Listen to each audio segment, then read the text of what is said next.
Another day, another ganap sa buhay naming mag-asawa. Ni hao, this is Mr. and Mrs. Parco back again to our mini vlog.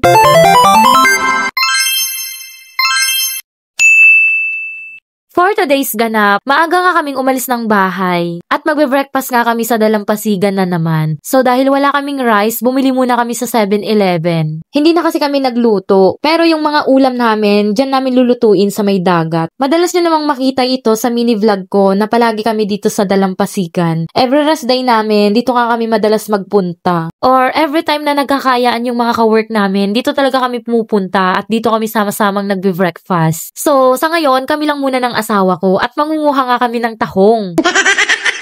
So, sa pagka-very excited ng asawa ko, hindi niya na ako hinintay. Ang bilis-bilis niyang maglakad. Bago nga namin masilayan yung mga tahong, dadaan ka muna dito sa mga pagkalaki-laking mga bato na pag hindi mo inayos yung lakad mo dyan, magiging kwento ka na lang.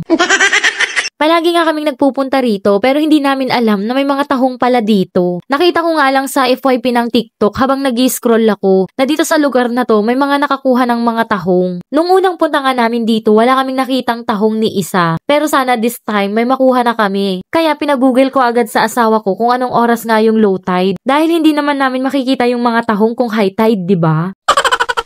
Nakailang ikot na nga yung asawa ko pero ang nakikita lang namin is yung mga maliliit na talaba na parang ipot ng ibon pero talaba yung mga yan. Maliliit nga lang. Pero hindi pa rin sumusuko yung asawa ko sa paghahanap ng tahong. For the exposure muna ako, ipapakita ko nga sa inyo yung view ng old na pantalan. So lumang pantalan na to. Yung bagong pantalan medyo malayo-layo din dito ng a little bit. Sinamahan ko na nga maghanap ng tahong tong asawa ko at wala naman siyang nakikita. Kanina pa siya paikot-ikot. Lagi naman niyang nakikita yung itsura ng tahong. Bakit hindi siya makahanap?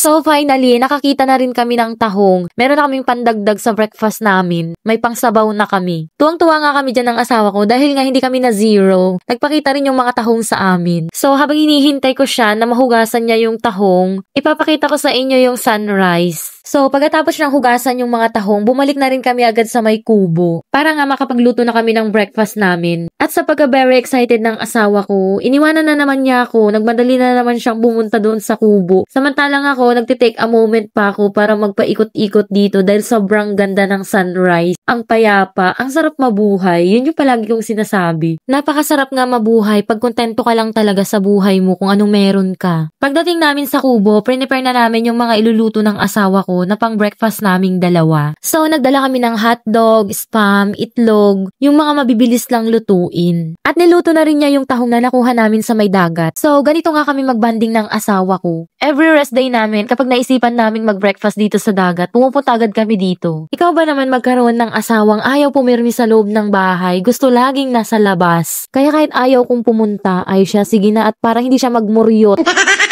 Kaya yung mga mini vlog namin, more on nature kaysa sa mall. Mas payapa and nakakawala ng stress. So, after namin kumain, gumayak na rin kami at umuwi na kami. Dahil sa mga oras na to, sobrang init na dito sa labas. And that's it for today's mini vlog. Thank you for watching. Shashani, bye!